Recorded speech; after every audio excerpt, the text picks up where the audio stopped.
Alô, oitavo ano, tudo bom com vocês? Professor Alan aqui para fazer a correção do item 5 da nossa trilha de aprendizagens. O nosso assunto atual é dinâmica populacional, fluxos migratórios.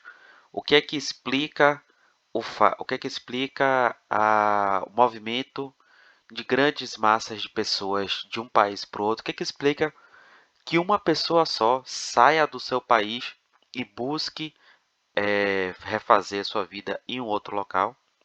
Esse estudo dirigido aqui, ele encerra esse conteúdo.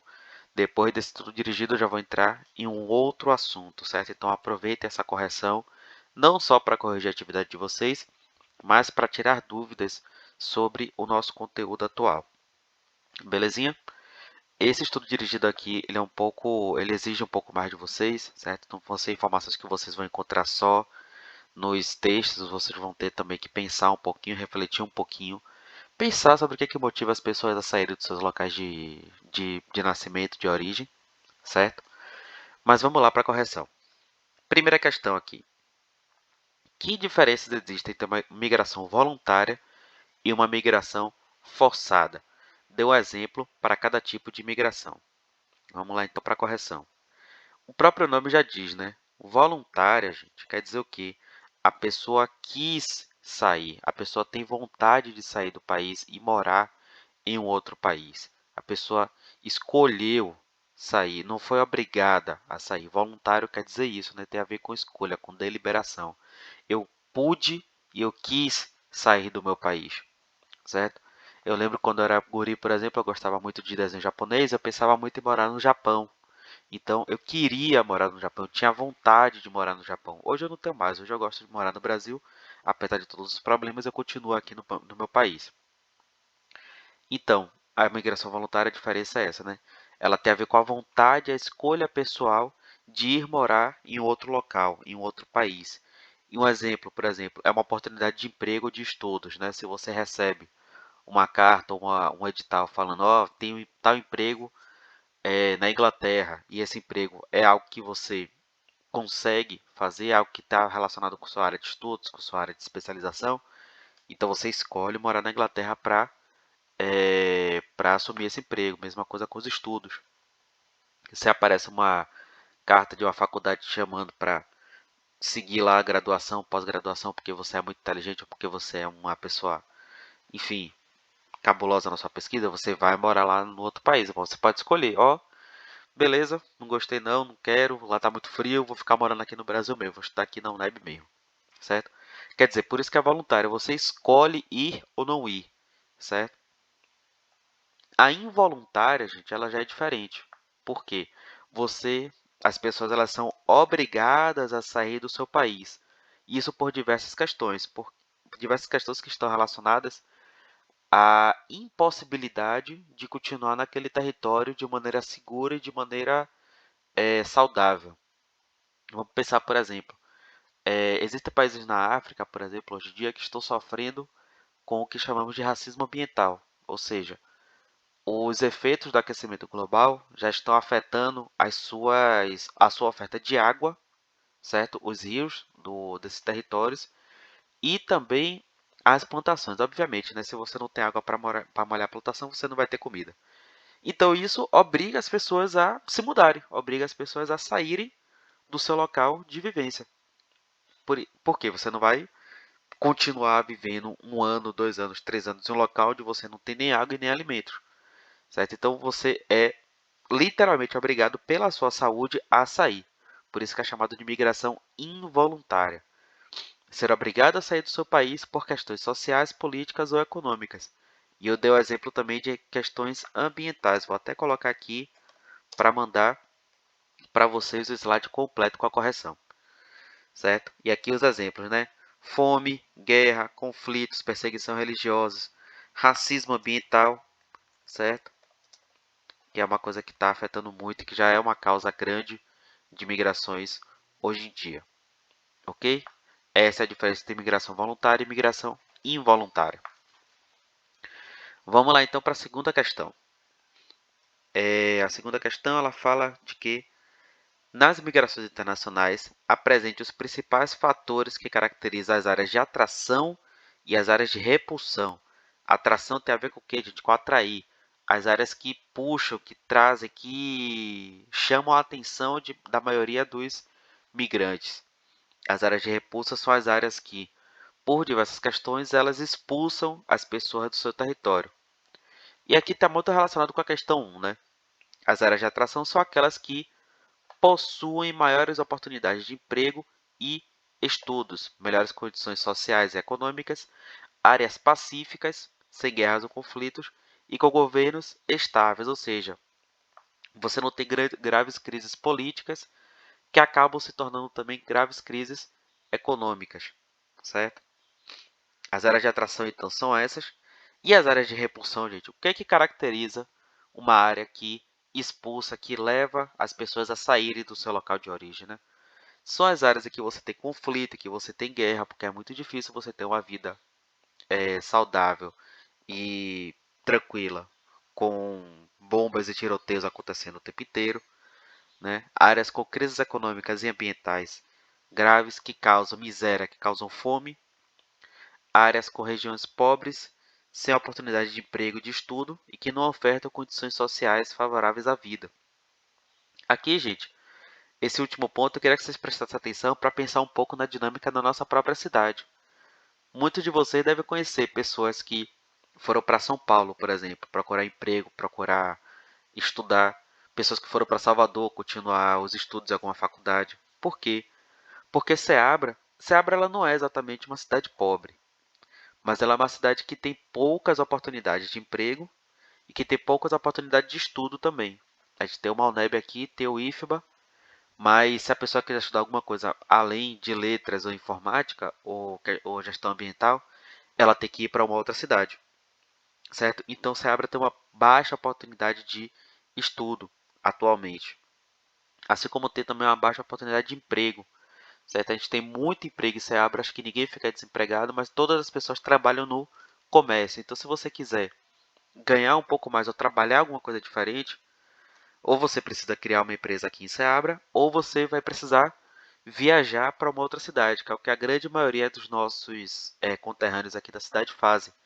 Então vocês percebem que essa dinâmica de imigração ela não é tão distante assim da nossa vida, ela está presente aqui também no cotidiano da nossa cidade.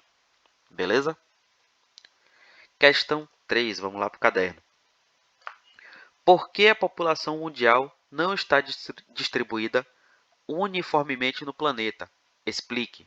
Novamente, esse ponto aqui está relacionado com a questão 2 e com a questão 1. Por que a população não está distribuída uniformemente? É porque a tendência da população mundial, principalmente depois que a população mundial começou a se aglomerar em cidades, é se aglomerar em torno das regiões com as melhores condições socioeconômicas. Isso daqui explica grande parte da concentração populacional em determinados territórios e da baixa população em outros territórios. Aqui, por exemplo, Ceabra, a gente tem uma cidade com 50 mil pessoas, apesar de a gente ter um território enorme na cidade que não é ocupado. Enquanto, por exemplo, em Salvador, a capital aqui do nosso estado, a população é de 3 milhões de pessoas e crescendo. O que é que explica que aqui tenha só 50 mil e lá tenha 13 milhões de pessoas, quase 60, 600 vezes mais o número de pessoas lá do que aqui? Porque lá, apesar de todos os problemas, apesar de ser a capital do desemprego e tudo mais, lá você ainda tem condições socioeconômicas melhores. Você consegue arrumar um emprego, você tem muito mais emprego, você tem muito mais renda, você tem muito mais oportunidade de abrir uma empresa, de fazer alguma atividade econômica. Então as pessoas que... E a mesma coisa em São Paulo, né? São Paulo tem, hoje, se eu não me engano, 15 milhões de pessoas, né?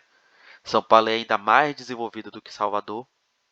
Então a tendência é que as pessoas aglomerem nessas regiões onde as oportunidades de renda, de emprego, de estudo, de, de dar conta da sua vida, de levar a sua vida à frente, elas são mais próximas, certo? E aqui pensando na dinâmica mundial.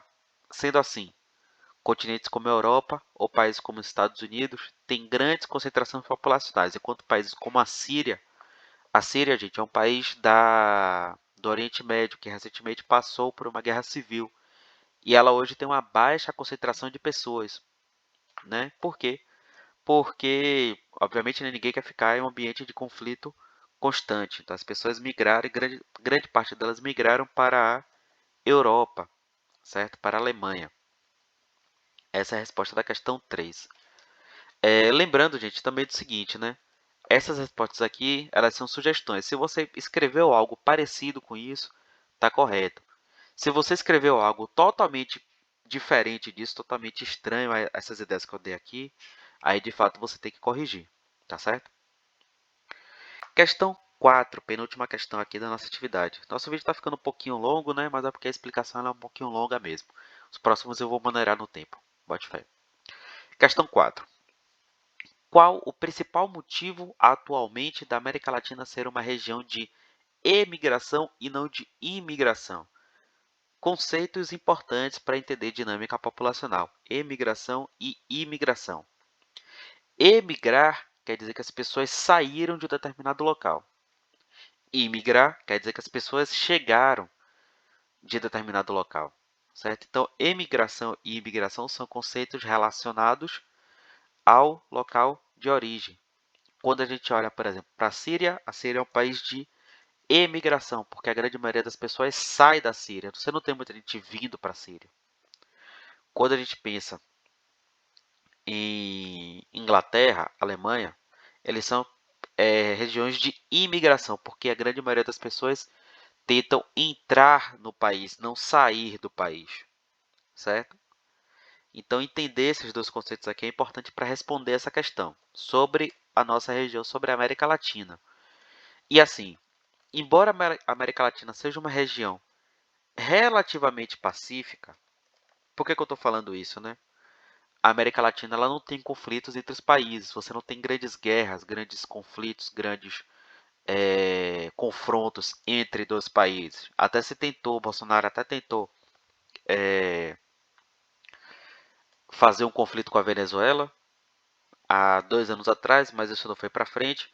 Então, nossa região ela não é uma região marcada por guerras, ela é marcada por violência interna, certo? Todos os países têm altos índices de homicídio, altos índices de criminalidade, certo? Mas ela não é marcada por conflitos entre os países, que aí já é uma guerra de proporções muito maiores, certo? Embora a América Latina seja uma região, relativamente pacífica, sem grandes guerras ou conflitos entre os países, né? Não vamos confundir aqui, entre os países, nossa região atualmente passa por graves crises econômicas que geram pobreza e estimulam que muitas pessoas busquem melhores condições de vida nos Estados Unidos ou na Europa. A grande questão, então, da nossa região é uma questão de cunho econômico. A crise econômica que a região vive nos últimos 10 anos explica por que a nossa região tem se tornado uma região de emigração. Não foi assim, né? Na década de 2000, por exemplo, a nossa região era uma região de imigração. A gente estava recebendo pessoas, inclusive pessoas da própria Europa, né? Pessoas da Europa que tentavam fugir da crise que eles estavam vivendo lá. Correndo aqui um pouquinho para terminar logo esse vídeo que já está bem longo. Quinta questão, ainda sobre a América Latina, apresente 4 causas responsáveis pelas migrações forçadas. 4 causas aqui, né? A concentração de riqueza da nossa região, que gera miséria e gera pobreza. A gente tem pequenas elites que detêm grande parte da riqueza produzida e grande massa populacional de pessoas que vivem na miséria, que vivem na pobreza. Segundo fator, falta de oportunidade de emprego e estudos. Aqui entra o ponto da fuga de cérebros, certo? Muita gente que estuda na universidade, que vira especialista, cientista, grandes acadêmicos e que não tem espaço para desenvolver esses estudos aqui. Eles acabam indo para outros países, para outras regiões do mundo, para a Europa, Estados Unidos. A violência interna dos países, como eu expliquei na última questão, a América Latina é marcada por violência interna, por altos índices de criminalidade e de homicídios. Isso acaba também incentivando as pessoas a irem embora, buscando mais segurança. para as suas vidas. E o quarto ponto, a busca de melhores condições de vida em regiões mais desenvolvidas. Gente, eu vou ficando por aqui que o vídeo já está enorme, certo? Eu prometi vídeos mais curtos, mas não consegui. Espero que todos aprendam bastante. Um abraço a todos e até a próxima.